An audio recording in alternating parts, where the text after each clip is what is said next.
அரசியல் ரீதியான இந்த மாதிரியான அவதூறுகள் வந்து தொடர்ந்து இருந்துட்டு தான் இருக்கு. அரசியலுக்கு வந்த நாள்ல இருந்தே என்னால இப்படிதான் வன்முறை வந்து தொடுத்துட்டு இருக்கிறாங்க. உள்ள என் குடும்பத்தை பத்தி அசிங்கமாக பேசுறது, அந்த மாதிரியான விஷயங்கள், அப்புறம் என்னை பத்தியே தவறுதலான முறையில இது பண்றதுன்ற மாதிரி தொடர்ந்து இருந்துட்டு தான் இருக்கு. ஸோ அதுல இது ஒண்ணு அப்படிங்கிற மாதிரி கடந்து போகுது. ஏன்னா இது குறிப்பாக இது டெஸ்ட் ஷூட்டுக்காக பண்ண ஒரு விஷயம். ஒரு ஆண் வந்து கைவிடப்பட்ட டெஸ்ட் ஷூட் பண்றது, அதை சமூகத்துல வந்து இந்த அளவுக்கு அதை ஒரு வீடியோவா எடுத்து அதை ஸ்ப்ரெட் பண்ணி சம்பந்தம் இல்லாம அதுக்கு கீழே இவ்வளவு அசிங்கமான கமெண்ட்ஸ் போடுறது அப்படிங்கிறது, அது அதுக்கு என்ன வார்த்தைகள்ல சொல்லி அதை விவரிக்கிறது. அந்த நைட்ல வெளியே வரணுன்ற அவசியம் இல்லை அப்படின்ற மாதிரிலாம்.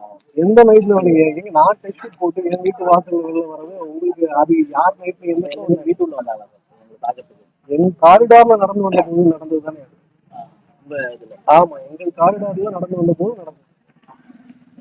அது தரப்பு நீங்க அது அப்போ எதுவும் புகார் கொடுத்தா நான் கம்ப்ளைண்ட் கொடுத்துட்டேன். அப்ப அது வந்து நாங்க விளக்கம் கொடுத்தோம். அந்த விஷயத்துல அப்பவும் போலீஸ் வந்தாங்க.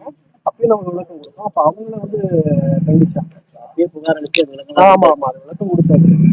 அது இப்போ வந்து முறையாக இந்த வீடியோ வந்ததுக்கு அப்புறம் முறையாக இந்த வீடியோ யார் ஸ்ப்ரெட் பண்ணியிருக்கிறாங்க அப்படிங்கிற முறையில அதை கண்டுபிடிக்கணும். அதன்படி நடவடிக்கை எடுக்கணும். காவல் நிலையத்தில் நமக்கு சட்டத்தின் மேலாக நம்பிக்கை.